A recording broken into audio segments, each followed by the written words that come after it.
Asisten Komunikasi dan Elektronik Kepala Staf Angkatan Laut Laksamana Muda Dwika Cahya Setiawan mengatakan alat utama sistem persenjataan TNI Angkatan Laut akan dilengkapi pertahanan elektronika secara bertahap.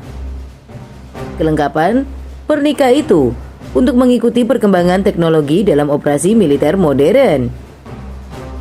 Diketahui, pernika merupakan penggunaan sistem elektronika termasuk gelombang elektromagnetik, infrared, elektro-optical untuk mengacaukan sistem elektronika lawan, sehingga dapat memperoleh keunggulan medan laga elektronika dan diharapkan dapat menurunkan daya tempur lawan serta meningkatkan daya tempur sendiri. TNI Angkatan Laut juga sedang membangun konsep network-centric warfare guna menghadapi perang modern. NCW sedang dibangun untuk kepentingan operasi militer Angkatan Laut. Komplek TNI Angkatan Laut akan mengintegrasikan seluruh elemen K4IPP dalam membangun NCW sebagai sebuah konsep perang modern yang menggambarkan kombinasi taktik, teknik dan prosedur, serta penyebaran informasi secara real-time. Lalu bagaimana posisi Indonesia terhadap potensi meningkatnya ketegangan di kawasan? Menurut Reza Shah, langkah baru AUKUS sebenarnya punya sisi positif bagi Indonesia.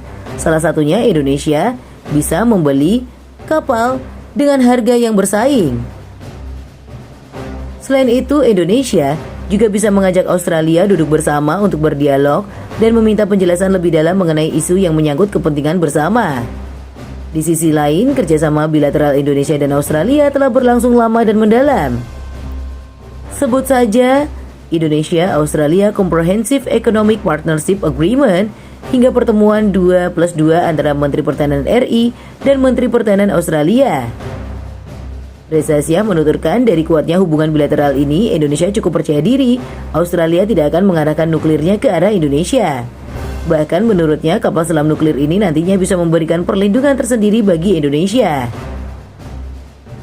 Seperti diberitakan sebelumnya, AUKUS mengumumkan proyek pengadaan kapal selam bertenaga nuklir untuk negeri Kanguru dengan biaya hingga 368 miliar US dollar.